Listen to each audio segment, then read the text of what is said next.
here are some weird, crazy, gruesome, scary facts that you may wish you didn't know. Here we go. Apparently, in Russia, there is this thing that a lot of people are aware of where they feel there is a haunted Russian radio station. It is radio station UVB-76. Apparently, this radio frequency has been on since 1982. The earliest records of it are in 1982. And it's mostly static with a Russian voice coming through. And this has been happening since 1982, and they have no idea where exactly it's coming from. They have not been able to trace it. This reminded me of that horror movie that I liked, Sinister. You know, they had that coming through. I think it was from the frequency recording from like the Netherlands or something. And yeah. Okay, so this one is especially near and dear to my heart based on how I grew up in a legit haunted house where even my grandmother passed away in the house, guys. According to studies, over 20% of children report hearing voices. So is it an imaginary friend? Or is it the ghost in the cellar? Stay tuned for Growing Up Haunted, because I can tell you a lot about children hearing voices and sleepwalking. Speaking of that, this next topic I also somewhat saw in a horror movie, but I don't remember the name, but it took place in a nursing home, and people were like eating the souls to stay young and passing it down. It was like this like cult thing. It was actually a very interesting movie. All right, there was a pet cat once named Oscar who lived in a nursing home, and it was believed that he could sense death. And what he would do is, whenever he would sense death, he would go and spend the night and sleep beside that person in the nursing home until they passed away. I saw this in a horror movie. I'm like, man, horror movies are really getting their shizzit together.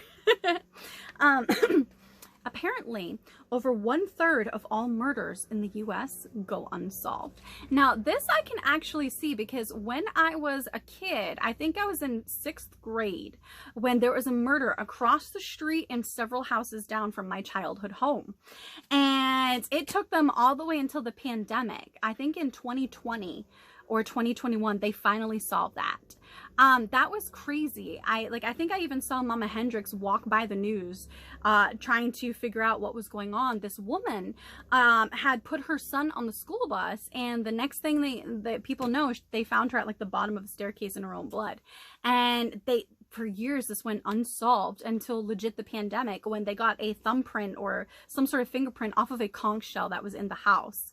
And it was like inside, and they figured out, like somebody decided to figure out how to do that. Like nobody had thought to do anything with it before. It was crazy. So I can definitely see how 1/3 of all murders in the United States go unsolved. Definitely. Like I can see that.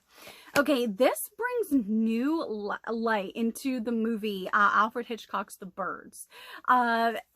Here we go. Apparently crows can recognize and identify specific faces. So they can remember you. So do not wrong a crow, because they will recognize you. They will remember you. They will zip it, lock it, and keep it in this pocket. If you know what I'm saying. That's crazy. They can actually legit have facial recognition and they remember you.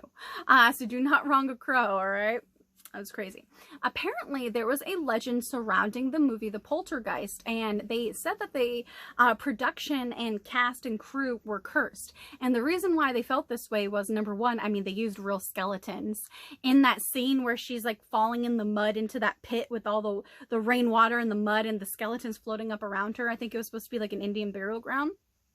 Well, they didn't tell that actress at the time because they didn't want to freak her out, but those were actually real skeletons. And this isn't the first time this has happened. We talked about on this podcast, I think 2 weeks ago, how Disney actually, for the original Pirates of the Caribbean ride, it was cheaper and easier to use real skeletons than it was to fabricate fake ones.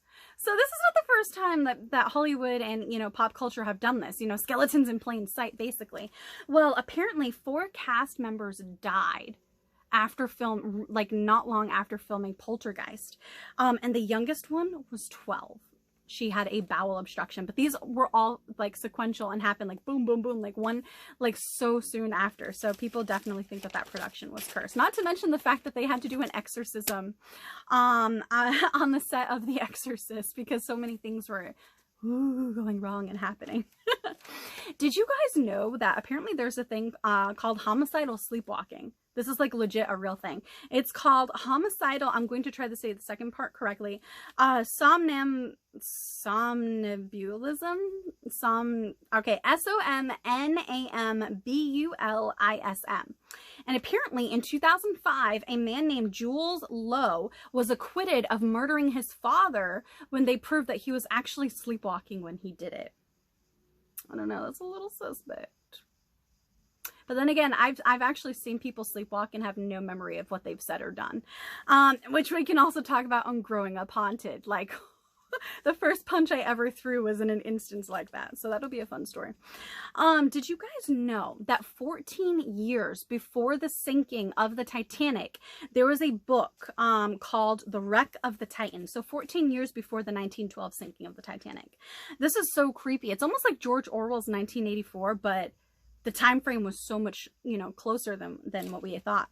So apparently 14 years before the 1912 sinking of the Titanic, there was a novel called The Wreck of the Titan, and it was about an unsinkable ship that didn't have enough lifeboats that hit an iceberg and sank. Sound familiar?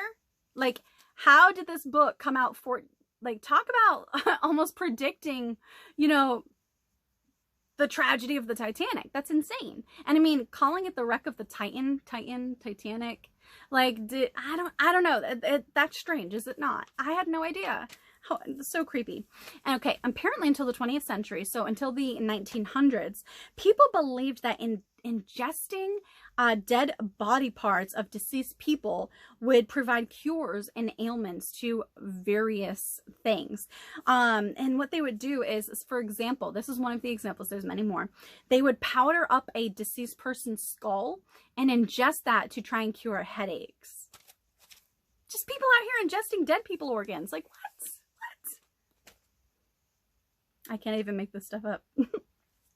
Did you guys know that every 18 minutes somebody has a ruptured brain aneurysm? That's terrifying.